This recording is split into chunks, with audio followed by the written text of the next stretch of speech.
Nunca imaginé que a mis 64 años me encontraría sentado en mi viejo Seat, en el aparcamiento de un McDonald's de las afueras de Madrid, intentando decidir dónde demonios iba a pasar la noche.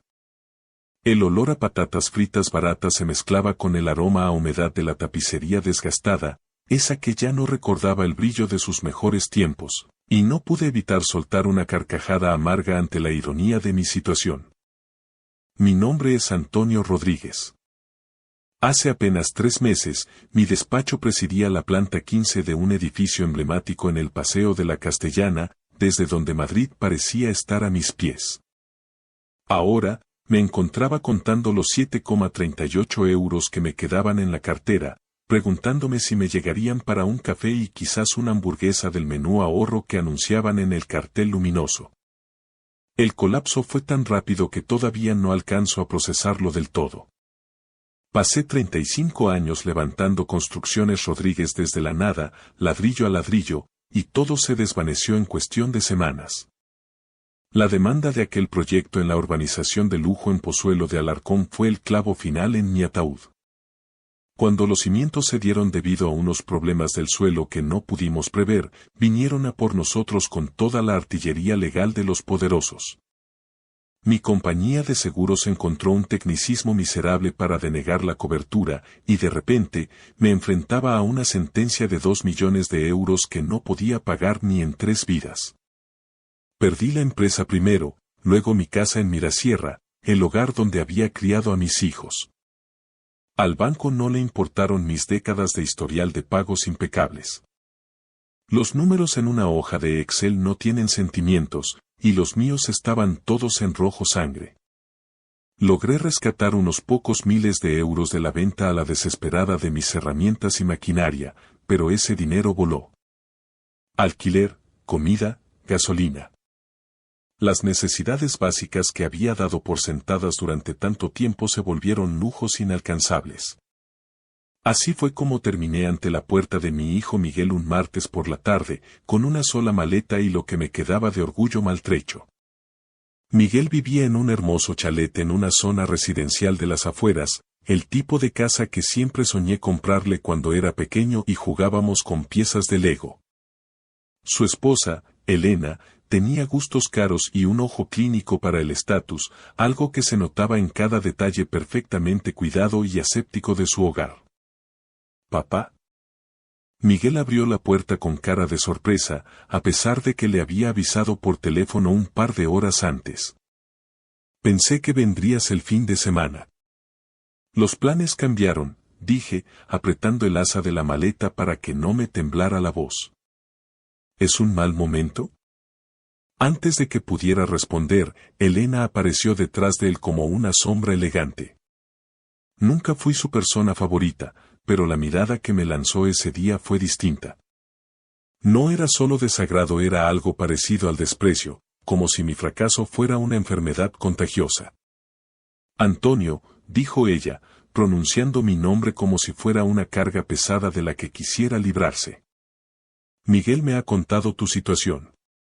Cambié la maleta de mano, sintiendo el peso de mis 64 años en los huesos. Esperaba poder quedarme unos días, solo hasta que encuentre algo y me recupere un poco. No daré problemas, os lo aseguro. Elena se cruzó de brazos y noté que la postura de Miguel cambió de inmediato, encogiéndose. Siempre había sido un buen chico, pero en algún momento del camino había aprendido a leer los estados de ánimo de su mujer como si fueran el pronóstico del tiempo en el telediario. El problema, continuó Elena, con ese tono melifluo que usan algunas personas cuando van a dar una puñalada envuelta en falsa preocupación, es que vienen los García a quedarse este fin de semana, y ya sabes lo pequeña que es la habitación de invitados. Miré a Miguel, esperando que dijera algo, una defensa, un gesto de lealtad. Ambos sabíamos que los García vivían a 20 minutos de allí y que no se habían quedado a dormir en su casa en la vida. Quizás haya algún hostal cerca, dijo Miguel finalmente, bajando la vista al suelo para no mirarme a los ojos. Algo temporal hasta que aclares tus cosas y veas qué hacer. De pie allí, en su porche de mármol impoluto, sentí que algo se rompía definitivamente dentro de mí, y no tenía nada que ver con el dinero ni con las casas perdidas.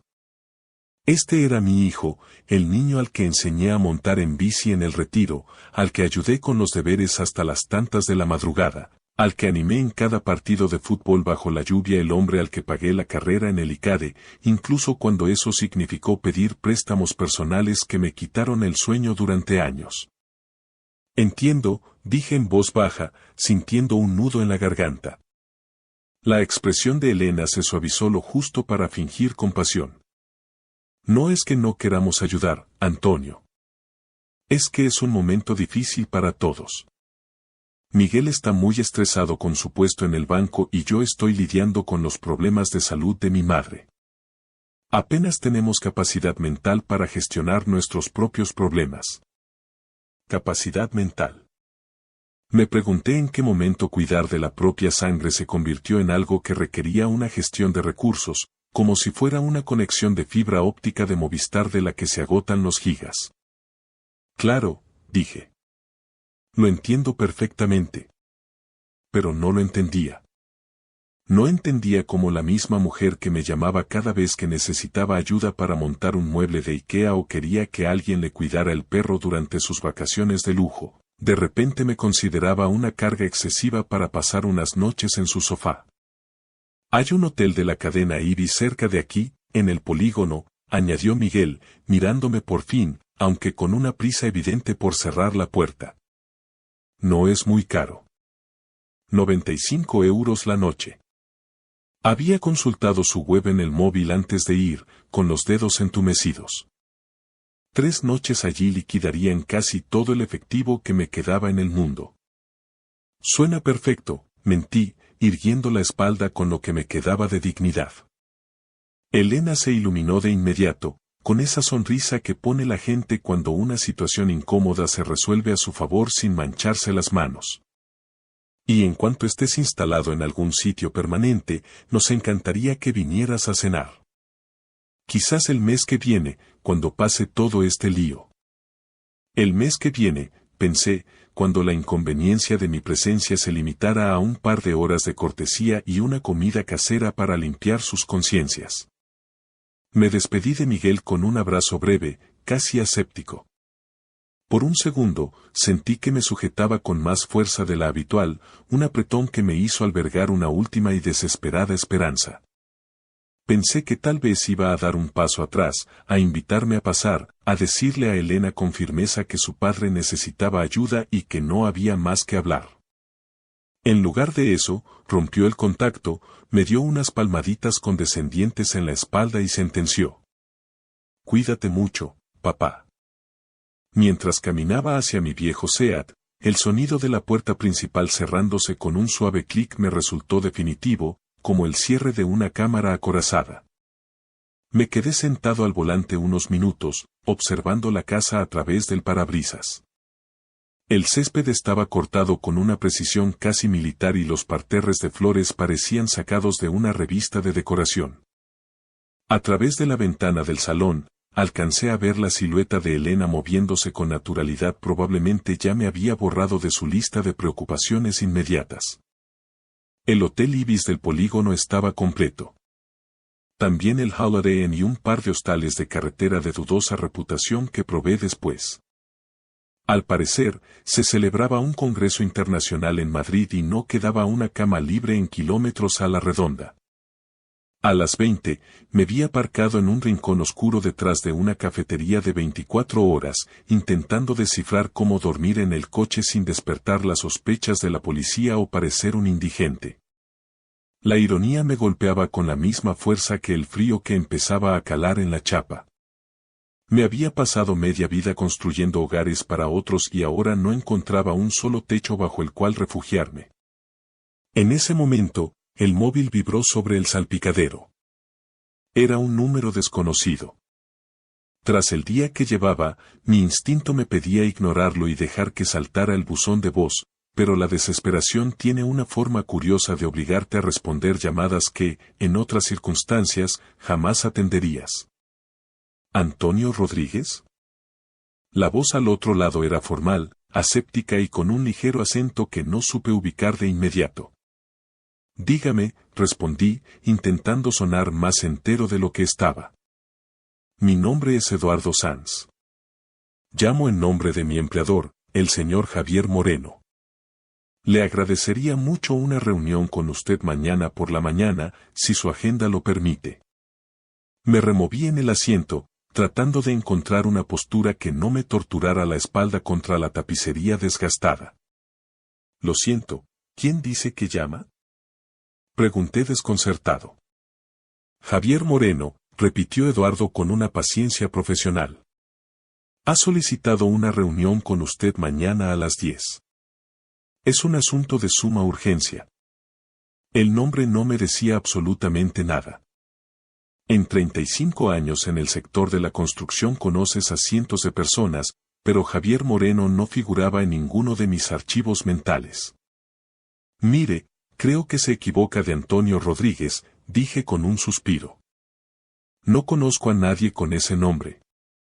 Hubo un silencio breve, seguido por el leve roce de unos papeles.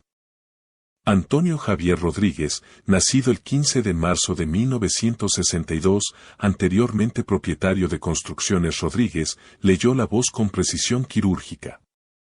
Se me encogió el estómago.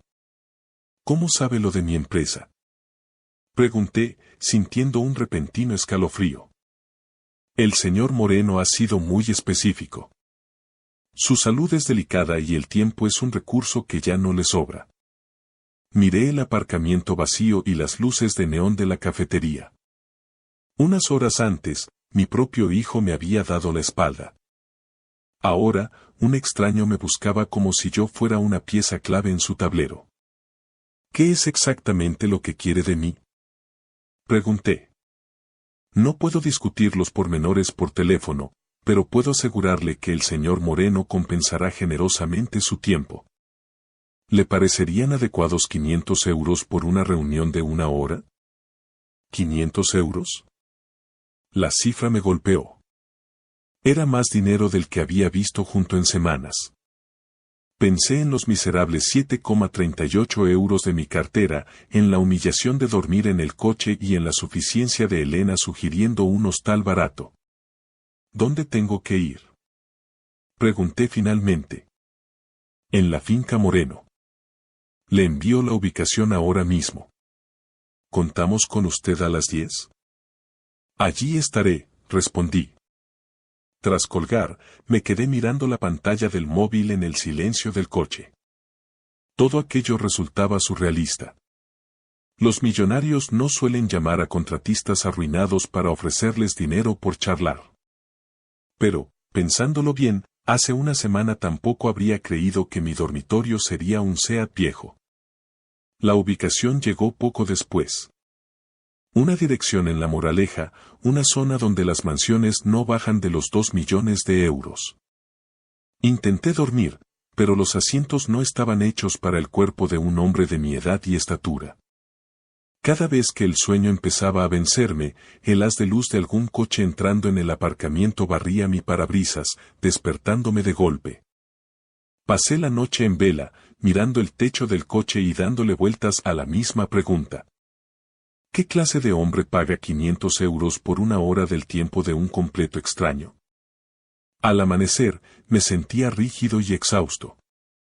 Me aseé como pude en el pequeño aseo de la cafetería, intentando domar mis canas con los dedos y despejándome con agua fría. El hombre que me devolvía la mirada desde el espejo parecía tener mucho más de 64 años. Estaba marcado por el estrés y la erosión de una noche a la intemperie. Llegué a la finca de los Moreno y, por un instante, me olvidé de que llevaba la misma camisa desde hacía 2 días. Las puertas de hierro forjado, imponentes y grabadas con un complejo diseño de abejas doradas, se abrieron con un siseo hidráulico que parecía dar la bienvenida a otro mundo. Conducir mi viejo Seat por aquel camino infinito, flanqueado por robles centenarios que proyectaban sombras alargadas sobre el asfalto impecable, era como entrar en un parque nacional privado. De pronto, la casa apareció ante mis ojos. Una mansión espectacular de arquitectura colonial, con amplios porches y ventanales modernos que reflejaban el cielo plomizo de Madrid. Aparqué mi coche, que tosía un humo grisáceo, justo entre un Mercedes clase S y un BMW deportivo, sintiéndome como si hubiera llevado un patinete oxidado a una exhibición de alta gama. Eduardo me recibió en la escalinata de mármol. Era exactamente como lo había imaginado por teléfono. Alto, de facciones afiladas y enfundado en un traje a medida que probablemente costaba más que todo el capital social de mi antigua constructora. Me guió en silencio a través de salones que parecían salas de un museo estatal, con alfombras persas que amortiguaban mis pasos y óleos de marcos recargados que vigilaban desde las paredes, hasta llegar a un despacho revestido de maderas nobles. Allí, tras una mesa de caoba que parecía un altar, estaba Javier Moreno. Se encontraba en una silla de ruedas, extremadamente delgado y con una palidez que delataba la cercanía del final, pero sus ojos conservaban una intensidad eléctrica que parecía atravesarte el alma. Antonio Rodríguez, dijo con una voz sorprendentemente fuerte, que no encajaba con su fragilidad física. Por favor, tome asiento. No se quede ahí parado. Me senté con cuidado, sintiendo como mis botas de trabajo, gastadas por 1000 obras, parecían un insulto sobre su alfombra de seda natural. Tras un momento de silencio tenso, Moreno se inclinó hacia adelante y lanzó una pregunta que me heló la sangre en las venas. Antonio, ¿recuerda una noche de tormenta hace ahora 8 años? Fue un 23 de octubre, en la carretera comarcal cerca de Guadarrama. De repente, el despacho desapareció. Volví a estar allí. Sentí el ruido rítmico de los limpiaparabrisas a máxima velocidad, el olor a asfalto mojado y vi aquellas luces cegadoras que venían por el carril contrario, perdiendo la trayectoria. ¿Cómo? ¿Cómo sabe eso? Susurré, sintiendo un escalofrío. Porque yo iba en el otro coche, Antonio, respondió él con una media sonrisa triste. Me explicó que aquella noche había perdido el control de su BMW por el aquaplaning y se dirigía frontalmente hacia mí.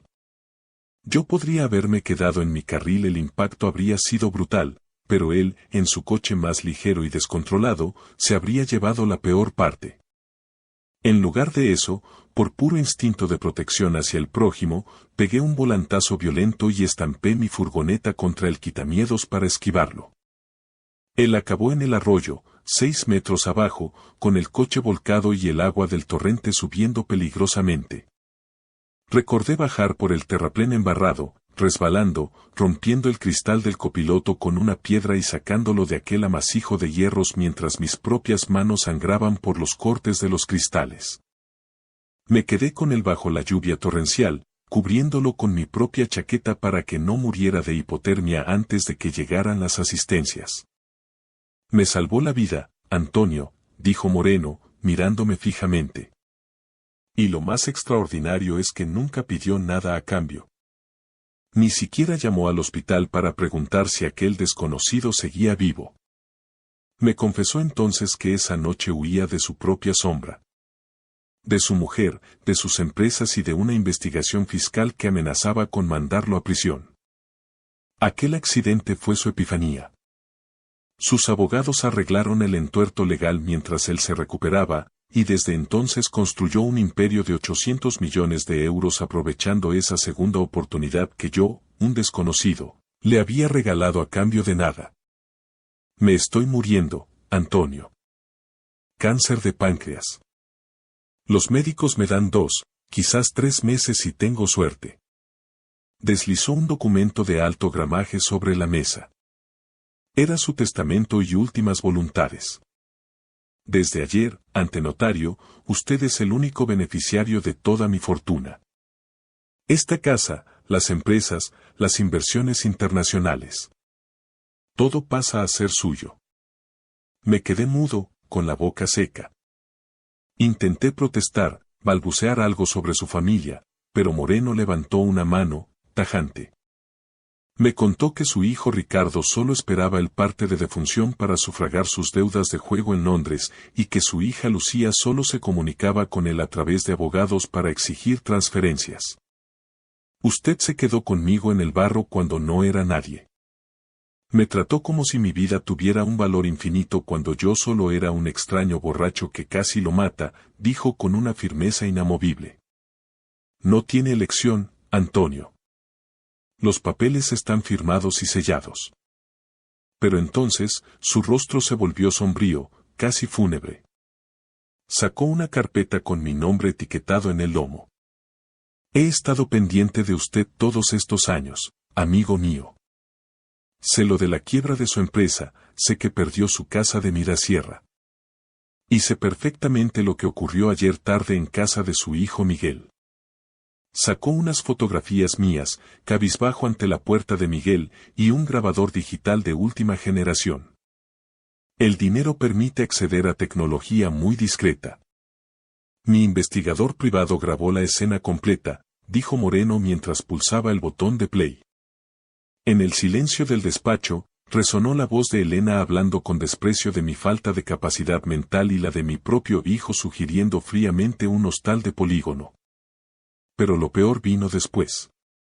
Escuché cómo se reían tras cerrar la puerta, comentando aliviados lo fácil que había sido quitarse al viejo de encima sin que insistiera demasiado. Hay más, Antonio, continuó Moreno con voz gélida. Su hijo debe más de 40.000 euros en tarjetas de crédito. Su mujer tiene una adicción patológica a las compras y están a apenas 3 meses de que el banco les ejecute la hipoteca de ese chalet. Todo ese estilo de vida que le restregaron ayer es una mentira absoluta construida sobre un castillo de naipes de deudas. Me sentí como si me hubieran dado un puñetazo en el estómago. En esas grabaciones, mi hijo me llamaba poco práctico y adulto incompleto, mientras Elena sentenciaba que su única prioridad era su futuro y no un viejo que no supo gestionar su jubilación. Cuando yo muera y esto se haga público, advirtió Moreno con una mirada cargada de advertencia, volverán a usted arrastrándose. Llorarán, le pedirán perdón y le dirán cuánto lo quieren y cuánto lo han echado de menos. Solo quiero que sepa muy bien con quién está tratando antes de que tome ninguna decisión sobre su herencia. Javier Moreno falleció un martes por la mañana, exactamente 5 días después de nuestro encuentro en La Moraleja. Recibí la llamada de Eduardo mientras desayunaba un café con leche y una porra en la misma cafetería donde había pasado mis últimas noches en vela. El funeral fue un acto estrictamente privado, limitado a la familia directa, por lo que no fui invitado. Me pareció lo más acertado. Yo ya me había despedido de aquel hombre a mi manera, en la penumbra de su despacho, entre confesiones de vida y muerte. La lectura del testamento se fijó para el viernes siguiente en un prestigioso bufete de abogados de la calle Serrano, en pleno centro de Madrid. Llegué 15 minutos antes, vistiendo el único traje decente que me quedaba, uno de hace 5 años que, debido al estrés de los últimos meses, ya no me ajustaba del todo bien y me bailaba en los hombros. La sala de juntas era imponente. Una mesa de cristal blindado, paredes revestidas de terciopelo y unas vistas a la Puerta de Alcalá que probablemente costaban más por metro cuadrado que muchos pisos de los que yo había construido en toda mi carrera. No estaba solo. Los hijos de Javier, Ricardo y Lucía, ya estaban allí instalados. Ricardo me recorrió de arriba a abajo con un desdén mal disimulado, luciendo un reloj de pulsera que gritaba opulencia, mientras Lucía revisaba su móvil de última generación con un aire de aburrimiento absoluto, como si aquel trámite fuera una pérdida de tiempo. Ninguno de los dos se dignó a reconocer mi presencia. Para ellos, yo era poco más que un extra en la película de su fortuna. El notario, el señor Petón, entró en la sala con una parsimonia estudiada y abrió las carpetas con una frialdad profesional que cortaba el aire. Estamos aquí para la lectura del testamento y últimas voluntades de Javier Manuel Moreno, comenzó, ajustándose las gafas. Deben ser conscientes de que el señor Moreno realizó cambios significativos en su planificación hereditaria apenas 2 semanas antes de su fallecimiento. ¿Qué tan significativos?, interrumpió Ricardo, tamborileando los dedos sobre la mesa con impaciencia. El notario lo miró por encima de las lentes y leyó las disposiciones con una voz pausada que retumbaba en la sala. A mi hijo Ricardo, que ha pasado los últimos 5 años consultando el boletín médico con la esperanza de mi muerte para saldar sus deudas de juego en los casinos de Londres, le lego la suma de 100.000 euros. Debería ser suficiente para pagar un programa de rehabilitación de lujo. El rostro de Ricardo pasó del bronceado de salón al blanco ceniza en un segundo. A mi hija Lucía, que me ha llamado exactamente 16 veces en 5 años y siempre con el único propósito de pedir transferencias, le lego 100.000 euros. Quizás esto le sirva para comprar suficientes bolsos de marca con los que intentar llenar su vacío emocional. Lucía se puso en pie de un salto, dejando caer su móvil, gritando que aquello era una locura y una humillación pública. ¿Entonces quién se lo queda todo? ¿A dónde va el resto del dinero? Exigió saber Ricardo, con la voz quebrada por la rabia. El notario se giró lentamente hacia mí, manteniendo una expresión imperturbable. El resto del patrimonio del señor Moreno, valorado en aproximadamente 786 millones de euros, incluyendo todas las sociedades mercantiles, los inmuebles en el extranjero y las carteras de inversión, se lega íntegramente a don Antonio Rodríguez. El silencio que siguió fue sepulcral, denso, casi irrespirable.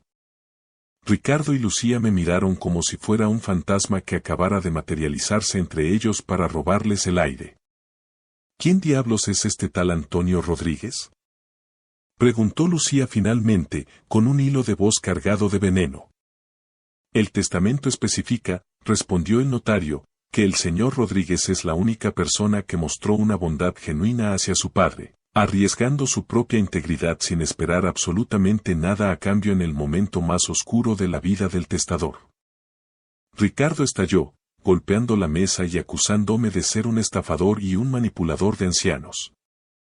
Intenté explicarles, con la calma de quien ya no tiene nada que perder, que salvé a su padre de morir ahogado en un arroyo de la sierra madrileña hace 8 años y que no volví a tener noticia de él hasta la semana pasada. Pero era inútil, no escuchaban. La rabia, la envidia y la incredulidad los consumían por dentro. Al salir del bufete, todavía aturdido por la magnitud de las cifras, mi teléfono vibró en el bolsillo. Era Miguel. Mi hijo. Papá, oye, acabo de enterarme de algo increíble. ¿Es verdad lo de la herencia de Moreno? Su voz tenía un tono de cálculo y una urgencia que nunca antes había notado en él. Es verdad, dije secamente, mientras caminaba hacia el aparcamiento. Escucha, papá. Elena y yo nos sentimos fatal por lo del otro día, dijo rápidamente, casi sin respirar. Estábamos bajo mucha presión, muy estresados, y dijimos cosas horribles que realmente no sentíamos. Nos encantaría que vinieras a cenar mañana a casa, para celebrar tu nueva situación y... bueno, para pedirte perdón de corazón. Me detuve frente a mi viejo coche y miré el edificio de cristal del bufete. Hacía menos de una semana, me habían cerrado la puerta en las narices alegando que no tenían capacidad mental para ayudarme cuando estaba en la calle. Ahora, de repente, tenían todo el tiempo del mundo para su padre. Es un detalle muy generoso por vuestra parte, respondí con una calma gélida. Dejadme que lo piense. Mañana os digo algo. Esa noche, en la soledad de mi habitación de hotel, esta vez una suite pagada por la administración del legado, abrí el sobresellado que Javier me había entregado en mano. Contenía fotos de seguimientos, registros bancarios de Miguel y la transcripción de una conversación interceptada entre mi hijo y su mujer de hacía solo 3 días. Si realmente hereda todo ese dinero, tenemos que asegurarnos de volver a estar a buenas con él a toda costa, decía la voz de Elena en la grabación con una frialdad aterradora. Necesitamos inventar una historia que justifique cómo lo tratamos sin quedar como unos monstruos. Diremos que fue amor duro, que queríamos que recuperara su independencia porque sabemos lo orgulloso que es. Escuché la risa hueca y cómplice de mi hijo en la cinta. Sentí algo frío y duro asentarse en mi pecho, una determinación que nunca había sentido. Mañana iría a esa cena, sí. Pero no iría a celebrar una reconciliación, sino a poner fin a una mentira. Llegué a la casa de Miguel un sábado por la tarde, justo cuando el sol empezaba a caer sobre el perfil de la sierra. Esta vez no aparqué mi viejo Seat en la calle, a la vista de los vecinos curiosos. Eduardo me había insistido en que utilizara uno de los Audi A8 de la flota de Moreno. El brillo impecable del coche alemán bajo la luz del atardecer parecía gritar poder a toda la urbanización, y noté cómo las cortinas de la casa vecina se movían levemente. Elena abrió la puerta antes incluso de que terminara de llamar al timbre. Exhibía una sonrisa perfecta, de esas que se ensayan frente al espejo, una sonrisa de catálogo inmobiliario que no lograba ocultar la codicia en su mirada. «Antonio, querido», exclamó, lanzándose a darme un abrazo que me resultó forzado y gélido. Me limité a ofrecerle la mejilla para un beso de compromiso. «Pasa, por favor, estás en tu casa. Miguel, tu padre ya ha llegado». Miguel salió del salón con una botella de Ribera del Duero en la mano, de esas que cuestan 50 euros y que probablemente no podía permitirse. Su lenguaje corporal había sufrido una metamorfosis completa. Ya no estaba tenso ni evitaba mi mirada, ahora se mostraba servil, casi ansioso por agradar, moviéndose con una urgencia que me revolvió el estómago. «Papá, qué alegría verte. Siento muchísimo lo de Moreno, debía de ser un hombre extraordinario para dejarte semejante legado», dijo, palmeándome el hombro. «Siéntate, por Dios. Hemos preparado cordero asado, como a ti te gusta, con sus patatas panaderas». La cena fue una auténtica clase magistral de hipocresía. Entre bocado y bocado, me preguntaron por los detalles del testamento, por la extensión de la mansión y la liquidez de las empresas en el extranjero. Elena, con una audacia que me dejó sin palabras, incluso sugirió que, dado que la casa de Moreno era demasiado grande y solitaria para un hombre solo, ellos podrían mudarse conmigo para ayudarme a gestionarlo todo y que no me faltara de nada. «Antonio», dijo Elena, posando su mano sobre mi brazo con una familiaridad fingida, «sé que lo del otro día fue un simple malentendido. Queríamos que sacaras fuerzas de flaqueza, que te repondrías por ti mismo porque confiamos en tu temple, pero nos dolió más a nosotros que a ti tomar esa decisión. Fue amor duro, ya sabes». Dejé los cubiertos lentamente sobre el plato de porcelana. El silencio se apoderó de la mesa, un silencio denso que solo rompía el tic-tac de un reloj de pared. «He tomado algunas decisiones importantes», dije, clavando la mirada en los ojos de mi hijo. «He dedicado las últimas 48 horas a revisar vuestras cuentas personales con la ayuda de los auditores de Moreno. Sé que debéis más de 43.000 euros en tarjetas de crédito de diversos bancos y que estáis a punto de entrar en ASNEF. Sé que el banco os va a ejecutar la hipoteca de este chalet en menos de 3 meses». Miguel se puso lívido, el color desapareció de sus labios. Elena empezó a balbucear algo inconexo sobre inversiones temporales que no salieron bien. «He comprado vuestra deuda íntegra al banco esta misma mañana», continué con voz firme. «Ahora, vuestro acreedor no es una entidad financiera anónima. Soy yo. Papá. Eso es. Es increíble. Gracias, de verdad, no sabes el peso que nos quitas de encima». Empezó Miguel, soltando un suspiro de alivio que le duró poco. «No me has dejado terminar», le interrumpí con una frialdad que los dejó helados. «No voy a condonar ni un solo euro de esa deuda. Os voy a dar una única opción. Vais a poner esta casa a la venta mañana mismo, pagaréis lo que debéis y os mudaréis a un piso pequeño en un barrio obrero, como Vallecas o Carabanchel. Vais a empezar de cero, con trabajos reales y sin apariencias que no podéis sostener. Si aceptáis y demostráis que podéis vivir con honestidad, os ayudaré con los gastos básicos hasta que os estabilicéis por vuestra cuenta. Pero si intentáis seguir con esta mentira de lujo, os ejecutaré la hipoteca mañana mismo a primera hora». Elena saltó de la silla, el odio destilando por sus poros. «No puedes hacernos esto. Somos tu familia, tu propia sangre. Gritó, con la cara desencajada. La familia no deja a su padre durmiendo en un coche detrás de un McDonald's porque no tiene capacidad mental para ayudarle, respondí con una calma que me sorprendió a mí mismo. La familia no planea cómo manipular a un viejo por su herencia mientras cena un cordero que ha pagado con dinero que no existe. Me levanté de la mesa. No sentía rabia, ni sed de venganza, solo una profunda y absoluta paz. Miguel, tienes 24 horas para decirme qué camino eliges. Piénsalo bien, porque es la última vez que te tiendo la mano. Salí de la casa sin mirar atrás, sintiendo el aire fresco de la noche en la cara. Unos meses después, compré una finca extensa cerca de los Pirineos y la convertí en una fundación para trabajadores de la construcción jubilados que, tras una vida de esfuerzo, se habían quedado sin nada. Hombres que, como yo, solo necesitaban ser tratados con la dignidad que merecen los que han levantado el país con sus manos. A veces, por las noches, cuando el silencio de la montaña lo inunda todo, miro la foto de mi difunta esposa, Carmen. Lo hemos hecho bien, Carmen, le digo a su retrato. Nuestro hijo es exactamente lo que su entorno le enseñó a ser, pero ahora, por fin, tiene la oportunidad de aprender lo que significa realmente el trabajo, la lealtad y el valor de la palabra dada. Ser rico no era el dinero acumulado en las cuentas de Moreno.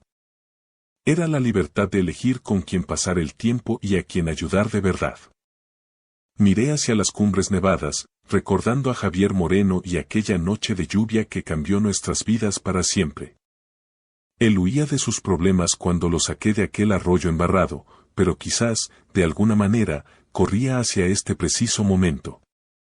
El momento en que alguien, por fin, pusiera las cosas en su sitio y tomara el camino correcto. Gracias por escuchar mi historia hasta el final. Si resonó contigo, dale like, escribe en los comentarios qué fue lo que más te tocó y no olvides decir de dónde eres. Suscríbete al canal, vienen muchas más historias.